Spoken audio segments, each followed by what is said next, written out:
Aujourd'hui, Culture Actu vous présentera la suite de la riche histoire de Michel Pacha, suivie d'une exposition qui lui est consacrée à la Villa Tamaris, qui sera présentée par Hélène Gouin.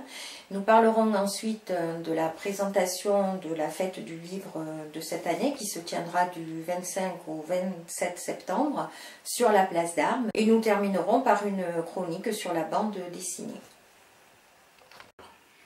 Donc cette semaine, nous voyons la suite de l'histoire de Marius Michel, plus connu sous le nom de Michel Pacha.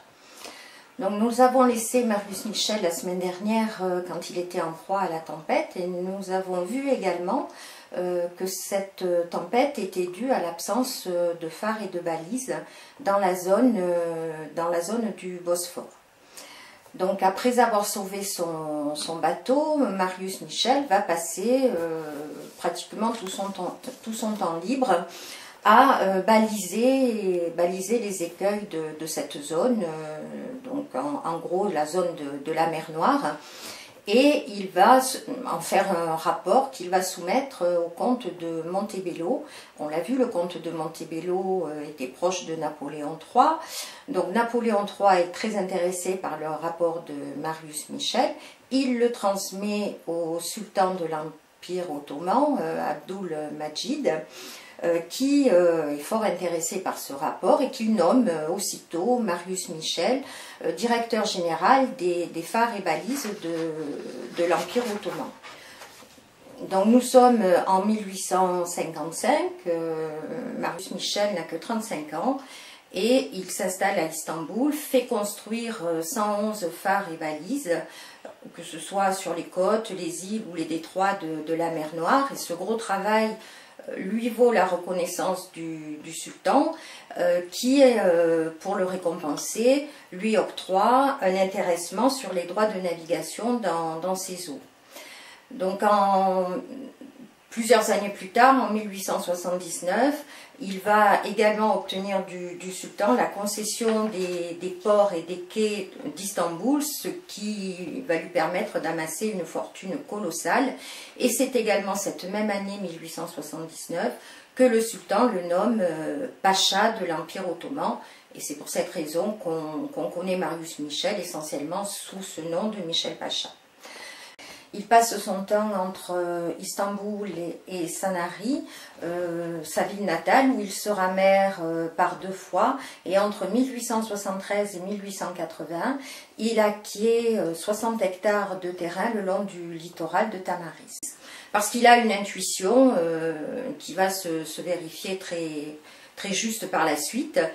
Nous sommes à l'époque de la mode des villégiatures sur la Côte d'Azur, c'est déjà le cas à Nice et ailleurs, et Marius veut faire de ce littoral un lieu de villégiature pour les riches aristocrates étrangers. Il achète donc 60 hectares le long du littoral, qui n'est à cette époque qu'une côte rocheuse, remplie de marécages. Donc il fait assainir la côte, et il s'octroie 4 hectares sur lesquels il va faire construire une grande bâtisse de style oriental, donc pour lui et sa famille. Il n'en reste plus rien aujourd'hui à part l'entrée monumentale en face, le petit port du Manteau, et pour les quelques 56 hectares restants, il va faire construire une 60aine de villas, dont certaines sont encore très visibles aujourd'hui. Alors certaines de ces villas sont dans un pur style oriental, avec minarets, arabesques et dans le style arabo-musulman qu'on connaît, mais d'autres ressemblent beaucoup plus à ces folies que l'on trouve sur la côte normande, comme à Deauville par exemple. On peut voir également un chalet suisse, une maison de style basque, mais à qui sait bien regarder, toutes ces maisons comprennent quand même un symbole ottoman. Par exemple sur les toits, si on regarde bien, on peut trouver des girouettes qui représentent l'étoile et le croissant qu'on peut trouver encore sur le drapeau turc. Donc n'hésitez pas à découvrir ou à redécouvrir Tamaris sur Bosphore, qui reste encore aujourd'hui un lieu très dépaysant, à qui c'est regarder au-delà des apparences. Hélène Gouin nous fait à présent visiter l'exposition qui est consacrée à Michel Pacha à la Villa Tamaris jusqu'au 20 septembre.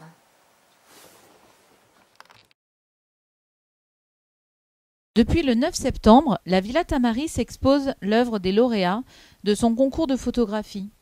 Le public retrouve avec plaisir l'histoire de notre baie autour de panneaux explicatifs ainsi que d'une très belle collection de cartes postales anciennes mises à disposition par M. Fernand Vial.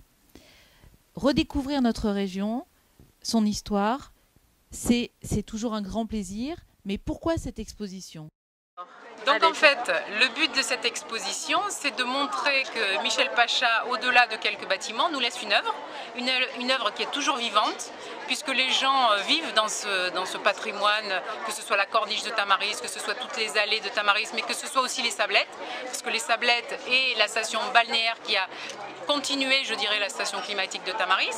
Donc les gens se promènent là-dedans et ne savent absolument pas pourquoi l'Institut de biologie marine et qui a construit ce quartier. Ce quartier, bien sûr, il est fait par un homme qui a fait fortune en faisant les phares en Méditerranée, qui a contribué aux échanges entre les pays de la Méditerranée, puisque derrière le projet économique, il y avait le projet culturel, et il a voulu ramener le meilleur ici à Tamaris pour construire cette cité idéale qui est Tamaris. L'exposition est ouverte tous les jours du 10 au 20 septembre, sauf le lundi, de 14 h à 18 h 30. Hélène Audibert, conseillère départementale, et Claude Bussac, chargé de la programmation de la Fête du Livre 2015, nous parlent à présent de cette édition. Donc cette année, la Fête du Livre se tient toujours sur la place d'Armes. L'emplacement historique qui était sur la place de la Liberté, lorsque le Conseil général, aujourd'hui départemental, a réorganisé cette grande fête du livre pendant la période où le Front National était à Toulon, nous avons toujours appelé cette fête du livre Fête de la Liberté, mais elle avait lieu sur le port de commerce, puisque Toulon n'était pas dans la majorité départementale à l'époque. Et puis ensuite, lorsque le département s'est retrouvé en cohérence avec la ville de Toulon, elle est revenue au centre-ville de Toulon. Mais nous avons fait le choix à l'époque de la faire sur la place d'Armes, parce que cette place d'Armes a toujours été un haut lieu de culture. Cette place d'Armes aussi est très importante parce que ça nous permet à tout le public qui va venir fréquenter pendant ces 3 jours cette fête du livre de redécouvrir Toulon et de redécouvrir le centre ancien de Toulon au travers de ses équipements culturels. Donc la place d'Armes est très très importante pour les Toulonnais. Nous, et aujourd'hui, cette année, l'auteur phare, l'auteur principal, l'invité principal, c'est Ala El-Zazouani, l'auteur égyptien qui a été primé de nombreuses fois pour ses ouvrages et qui cette année est encore là pour nous présenter son dernier roman. Alors en dehors de l'Égypte, puisque la fête est placée sous l'égide de la Méditerranée, quels sont les autres auteurs méditerranéens ? Donc il y a de nombreux auteurs méditerranéens. En tout, nous avons 250 auteurs. Je voulais souligner que la Fête du Livre de Toulon est une Fête du Livre ouverte à tous, c'est-à-dire que c'est des livres pour adultes, bien évidemment, des romans, de la bande dessinée, mais aussi pour le jeune public. De nombreuses activités sont tournées vers un public très varié. Et donc, effectivement, la Méditerranée est la thématique principale avec des auteurs comme Javier Cercas, Somoza, qui sont des auteurs espagnols reconnus et beaucoup lus en France et traduits dans le monde entier, mais aussi des auteurs grecs comme Marc Harris. Mais c'est aussi une fête du livre qui est tournée vers la rentrée littéraire. Nous avons de nombreux auteurs qui font l'actualité à présent, qui font l'actualité même très intense, puisque de nombreux sont nominés pour les grands prix littéraires. Goncourt, Eddy Cadour, Alain Barmanco, Toby Nathan, par exemple, pour n'en citer que quelques-uns. Et c'est pour cette raison que la fête, depuis 2 ans, se place à la fin septembre. Nous avions voulu, si vous voulez, donner une autre identité à cette fête, la placer sous le soleil méditerranéen. Voilà. C'est la seule raison pour laquelle la fête du livre a été déplacée. Et je suis très contente de vous dire qu'il y aura une nocturne sur cette fête du livre dès le vendredi soir. La fête du livre s'ouvrira jusqu'à 21 h pour permettre aussi à d'autres personnes de venir rencontrer les auteurs et se balader et profiter de toutes les animations.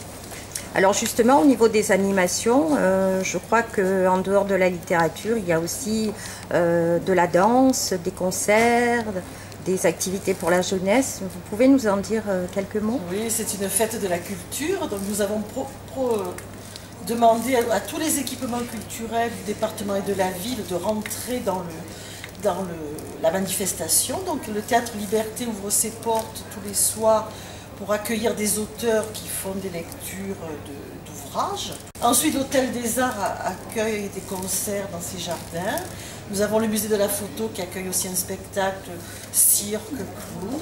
Et puis tout autour, des associations culturelles du centre-ville de Toulon qui participent à des ateliers pour les enfants, pour les adultes. Il y a par exemple l'association Métaxu qui est dans le centre ancien de Toulon, qui est une association d'art émergente, qui va proposer aux Toulonnais de fabriquer un fanzine. Voilà tout ce qui va se passer autour de cette fête du livre, mais attention, toujours en liaison avec le livre. Parce que la fête du livre, pour nous, c'est vraiment le papier. Et maintenant, Jean Baquet, éditeur de bande dessinée à Toulon, nous présente l'historique de ce genre littéraire particulier. Alors, est-ce que la BD est un art populaire et littéraire? Populaire, oui, je pense que c'est de toute façon, la BD tire ses racines de la presse populaire, elle tire ses racines aussi aux États-Unis de la bande dessinée américaine, donc des kiosques, en Italie des fumetti également, des kiosques également, et en France, elle a émergé surtout après la Seconde Guerre mondiale, également dans un contexte extrêmement populaire. Elle est devenue un peu plus ambitieuse sur un plan on va dire littéraire, voire intéressée et à connaître, être approuvée et apprécié par un public et une intelligentsia beaucoup plus intellectuelle à la fin des années 70. Mais la BD reste aujourd'hui toujours une BD, un art, un mode d'expression en effet très populaire. Quels sont les grands maîtres de la BD? Aujourd'hui, ils sont innombrables. Il y a encore une quarantaine d'années, justement, au moment où la BD a explosé en France, les grands maîtres étaient toujours les Gigé, les Franquin, les grands maîtres de la BD belge. Hergé, bien entendu, Jacobs, et ensuite ont émergé à cette époque-là, dans les années 70, des Bilal, des Möbius, Jean Giraud et beaucoup d'autres. Aujourd'hui, c'est extrêmement difficile de les identifier clairement, étant donné qu'on est passé des années 70-80 à une production d'à peu près 500 nouveautés par an, aujourd'hui une production de 5000 albums, qui représente à la fois une offre en termes de publication extrêmement importante, mais également une multiplication des talents et des styles graphiques. Mais en effet, aujourd'hui, le marché est toujours dominé, notamment par des ZEP, dans ce style justement de BD jeunesse populaire, mais qui est également lisible et apprécié par un très large public, et bien d'autres auteurs, comme Loisel, il y en a énormément, bien entendu, des Bouc, des Bilal, et bien d'autres sont toujours aux commandes en 2015. Et quelle a été l'évolution de la BD? Vous parliez de ZEP qui vient de sortir justement une BD sur la guerre. La BD peut traiter l'actualité aussi. La BD a toujours traité l'actualité. J'ai un souvenir qui me vient spontanément à l'esprit, c'était une BD de Möbius qui était parue, sauf erreur de ma part, dans l'Écho des Savanes, le vieil Écho des Savanes dans les années 70. C'était une BD qui s'appelait Cauchemar Blanc, où on voyait justement un ouvrier algérien qui se rendait à l'usine au petit matin et qui se faisait ratonner. Et donc déjà à l'époque, cette BD, que moi j'ai lue un petit peu plus tard, mais a eu un grand retentissement, parce que la BD traitait d'une actualité brûlante qui était le racisme et les ratonnades, ça s'appelle malheureusement comme ça, à cette époque, aujourd'hui autour de laquelle on a beaucoup de nostalgie et qui n'était pas plus joyeuse qu'aujourd'hui. La BD traite de ce genre de sujet. Il suffit d'aller aux États-Unis dans les années 80 et de lire Maus de Art Spiegelman qui traite de la déportation des Juifs pendant la Seconde Guerre mondiale. C'est un sujet qui n'avait jamais été traité avec une telle force, même rarement en littérature.